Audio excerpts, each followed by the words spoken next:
Most people spend their lives chasing money, yet never stop to understand it. What if wealth was never meant to be complicated?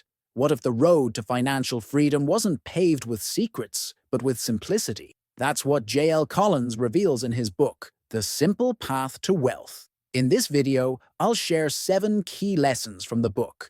And when you get to lesson 7, you'll learn the silent mistake that destroys more wealth than market crashes ever could. Lesson 1. Master money or it masters you. Money is power, but not in the way most people think. It's not about status, possessions, or showing off.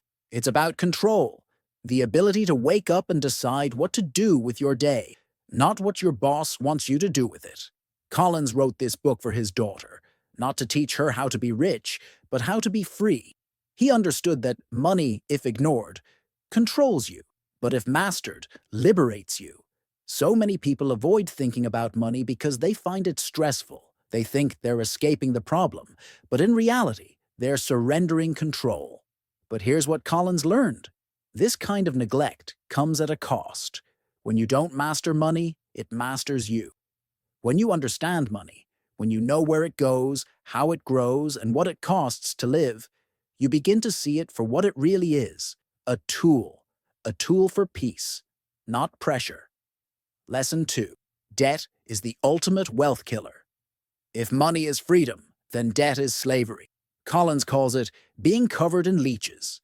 Each payment drains your energy, your peace, and your options. Our culture normalizes debt as if it's harmless, but debt steals the one thing money is supposed to give you: choice. That's why he says, get rid of it, not slowly, not someday, but relentlessly, because every dollar you pay off is a dollar that will never control you again. When you live without debt, you don't just gain financial stability, you gain emotional stability, and that peace is priceless. Lesson 3. Build FU money. Freedom before fortune. There's a point in your financial journey where something shifts. You stop fearing job loss. You stop feeling trapped. That point is called FU money. It's not about having millions. FU money might mean $5,000 saved so you can take a sabbatical. Or it might mean enough invested to live on 4% withdrawals forever. The amount depends on your goal, temporary freedom or permanent independence. It's about having enough to walk away from anything that doesn't align with your values. Collins learned this early. He saved just enough to buy himself time to travel, to think, and to live life on his terms. FU money isn't measured in dollars. It's measured in peace. Once you have a buffer between you and desperation, you start making choices from strength instead of fear. Lesson 4. Live below your means, not below your potential. J.L. Collins shares a simple story that captures the heart of financial freedom. 2 childhood friends grow up and go separate ways. One becomes a humble monk. The other becomes a wealthy minister to the king, draped in fine robes. Years later, they reunite. The minister says, if you could learn to cater to the king, you wouldn't have to live on rice and beans. The monk replies, if you could learn to live on rice and beans, you wouldn't have to cater to the king. This is the heart of financial freedom. There's a myth that wealth is about how much you earn. We've seen celebrities who made millions file for bankruptcy. Wealth isn't about what you earn. It's about how little you need.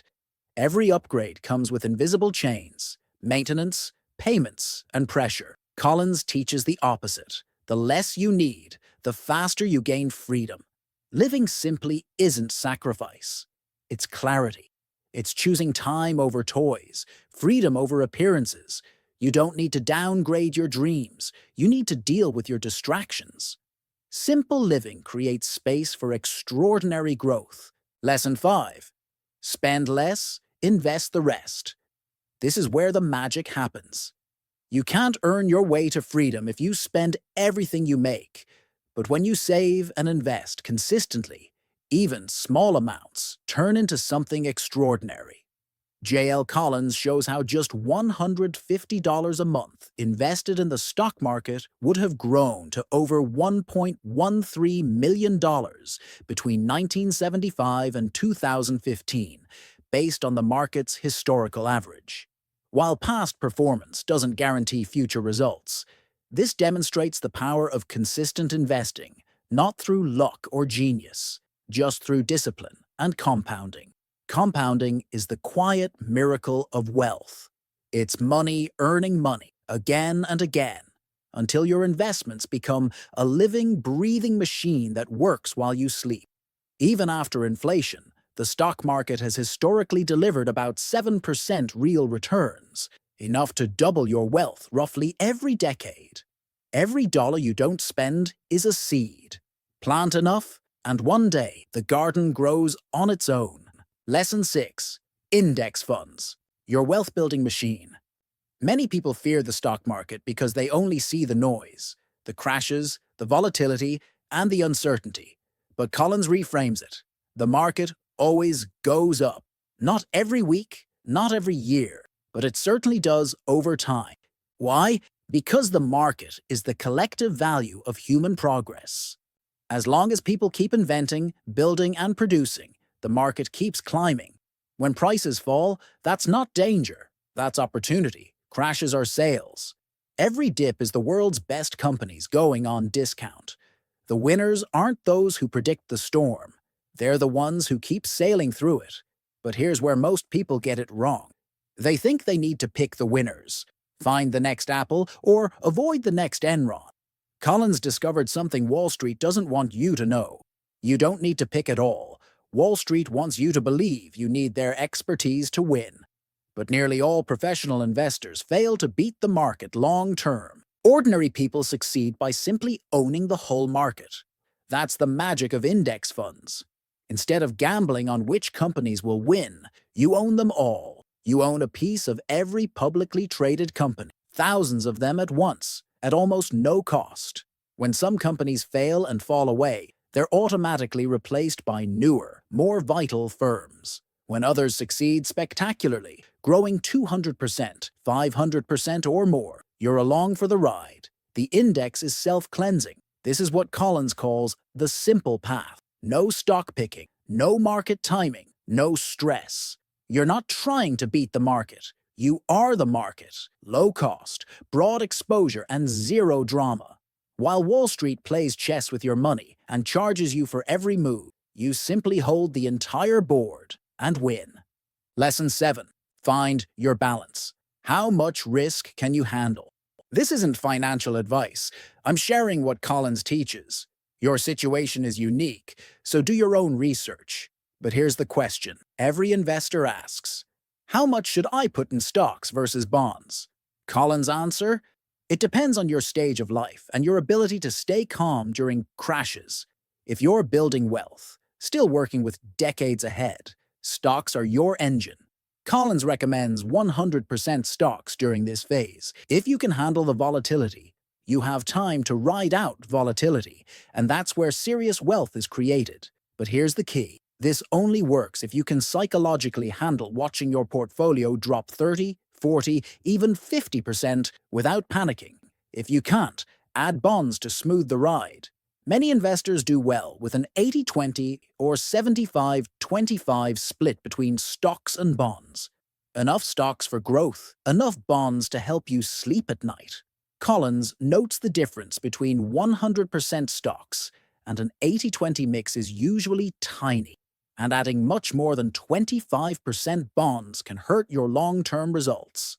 If you're preserving wealth, retired or close to it, holding 10 to 25% in bonds helps steady the journey. Not because bonds make you rich, but because they soften the drops. But here's Collins' key insight. Your portfolio should match your temperament, not just your timeline. If a crash would make you panic and sell, you have too much in stocks. Regardless of your age, the best allocation is the one that keeps you invested through the storms. As Collins says, staying the course matters more than perfect optimization. Here's the simple formula. Stocks for growth, bonds for calm. Find your balance. This isn't about timing the market. It's about choosing a mix you can hold through the chaos. While others panic and tinker, you hold steady. And that steadiness compounds into wealth. The path to wealth isn't hidden behind complex strategies or secret codes. It's simple, but it demands discipline. Spend less than you earn, invest the rest. Avoid debt, stay calm, be patient. If you do these things long enough, you won't just have money. You'll have something far rarer, freedom. And once you have freedom, you'll realize what J.L. Collins discovered long ago. You were never chasing wealth. You were chasing peace. If this resonated with you, you can check out these videos next. Either way, remember this. Wealth isn't built in a rush. It's built in rhythm. Stay patient, stay consistent, and your freedom will find you.